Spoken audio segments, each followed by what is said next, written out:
Magandang gabi, katambay. Ako si Kuya Bor ng Creepy Tambayan, ang tagpuan ng mga kwentong hindi mo malilimutan. Mga kwentong kinikilabutan ka kahit wala kang kasama. Kaya bago ang lahat, like, share, and subscribe ka na. Salamat nga pala sa horror sender natin ngayong gabi na si Rika. Ngayong gabi, isang kwentong nagsimula sa isang magandang babae. Pero sa dulo, baka hindi mo na gustong tumingin sa mga mata niya. Ang babaeng maganda ay aswang pala. Bagong taon noon sa baryo ng San Miguel, tahimik, luntian, at tipikal na lalawigan kung saan magkakakilala ang lahat. Pero sa ika-4 na kanto ng Sitio Maligaya, may lumipat.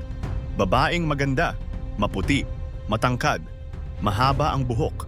Ang bango niya palagi, parang bagong ligo kahit 10 oras ng gabi. Ang pangalan niya, Aling Rowena.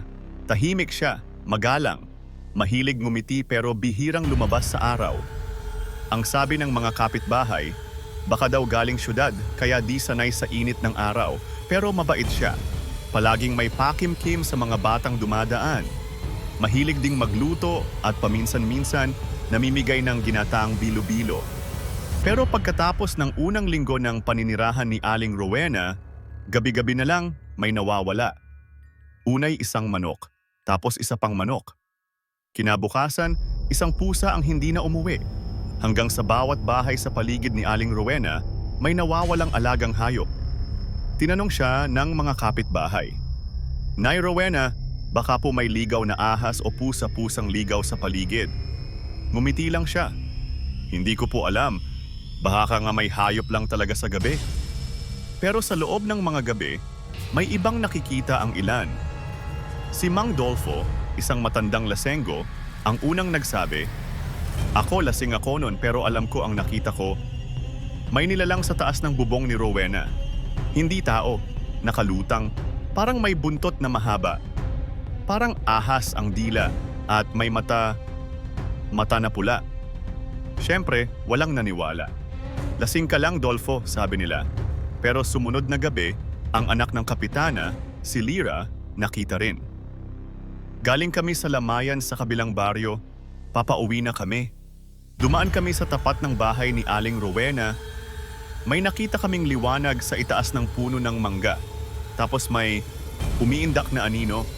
Di apos, biglang parang bumaba, nawala. Pero may tunog na parang sumisipsip, parang may nginunguya. Kinabukasan, may bangkay ng pusa sa harap ng bahay ni Aling Rowena. Wala nang laman ang loob. Parang sinipsip ang bituka palabas ng bunganga. Kinilabutan ang buong baryo. Ang ibang kapitbahay lumipat muna pansamantala sa ibang lugar. Pero ang ilan nanatili. At si Boyet, isang binatilyo, ang nagpasyang alamin ang totoo.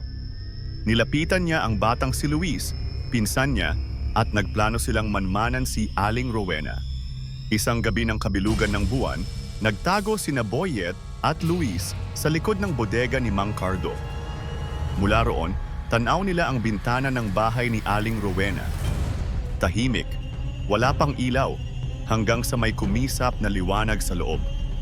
Dahan-dahang bumukas ang bintana at lumitaw ang silweta ni Aling Rowena. Pero hindi ito ang Rowenang kilala nila. Ang buhok niya'y buhaghag, nakalutang. Ang katawan niya'y parang lumalawak. Unti-unting lumitaw ang isang itim na buntot na may kaliskis, kumakampay sa hangin. Ang dila niya humaba, tila ahas na sinasalisol ang hangin. "Boyet, hindi to tao," bulong ni Luis, nanginginig. At biglang lumipad si Aling Rowena, hindi naglalakad, hindi tumatakbo, nakalutang. Pumunta sa bubong ng sariling bahay, umupo roon at sinimulang sipsipin ang laman ng isang sariwang huli, isang aso. Duguan ang bibig niya, ang mga matay kumikislap sa dilim, at ang bawat hinga niya'y tila may kasamang pag-ungol ng hayok. Kinabukasan, inalerto ng dalawa ang buong barangay. Nagpatawag ang kapitana ng pulong. Pero nang puntahan nila ang bahay ni Aling Rowena, wala na ito. Sarado ang bahay, walang gamit sa loob, walang bakas ng tao. Para bang hindi talaga siya nanirahan doon. Paano yung mga binigay niyang pagkain? Tanong ng isang ina. Pinakain pa yun sa mga anak namin. Baka may kulam, sigaw ng isa. Ipinabless ang buong kanto. Sinunog ang ilang damit na iniwan niya. Nagdasal ang buong baryo ng 3 gabi. May ilan pa ngang nagsabing naririnig daw nila ang buntot na humahampas sa bubong tuwing madaling araw.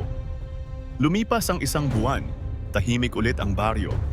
Pero isang gabi, may sumisigaw mula sa kabilang sitio. Nakita namin siya. May bagong lipat na babae sa may kanto. Maganda, mabango, pero walang anino. Dito na nagtatapos ang ating kwento. Ako si Kuya Bor ng Creepy Tambayan. Kung ikaw ay may kwentong kababalaghan, personal, naranasan ng kamag-anak mo, or kwento ng baryo niyo, isend lang sa tambayancreepy@gmail.com. At syempre, huwag kalimutang mag-like, share at subscribe para sa mas marami pang kwentong kikiliti sa iyong takot.